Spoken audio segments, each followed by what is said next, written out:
Commission যে সমস্ত বিষয় নিয়ে আলোচনা করছে তার মধ্যে এটা খুবই ভাইটাল একটা ব্যাপার এবং প্রত্যেকটা রাজনৈতিক দলেরই এই ব্যাপারে খুব তীব্র মতামত আছে।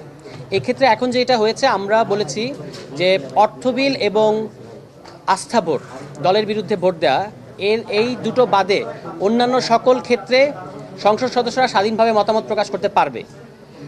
এটা আমরা বলেছি আমাদের জায়গা থেকে। আরও কথা এসেছে যে সংবিধান সংশোধনী এবং রাষ্ট্রপতি নির্বাচনের ক্ষেত্রে ৭০ অনুচ্ছেদ প্রযোজ্য হবে কিনা। আমরা বলেছি যে এটা সংবিধান সংশোধনীর প্রযোজ্য হওয়া উচিত হবে না। তার কারণ হলো এই সংবিধান সংশোধনী এবং যখন ৭০ অনুচ্ছেদ একসাথে কাজ করে তখন আসলে এমন সব সংশোধনী দলগুলো আনে যার মধ্য দিয়ে বাংলাদেশ রাষ্ট্রে ইতিপূর্বে অনেকগুলো সংকট তৈরি হয়েছে। এই কারণে সংবিধান সংশোধনীর ক্ষেত্রে দলের পক্ষে থাকাটা বাধ্যতামূলক কিনা হবে কিনা একটা সংসদ সদস্যের জন্য, এটা আরও আলোচনার দাবি রাখে। এই কারণে আমাদের সর্বশেষ পজিশন হচ্ছে যে সরকারের স্থিতিশীলতা এবং সংসদ সদস্যদের স্বাধীনতা এই দুটো জিনিসই গুরুত্বপূর্ণ। এই কারণে অর্থ বিল ও আস্থা ভোট ছাড়া অন্যান্য সকল ক্ষেত্রে যে কোনো সংসদ সদস্য দলের বিরুদ্ধে ভোট দিতে পারবেন।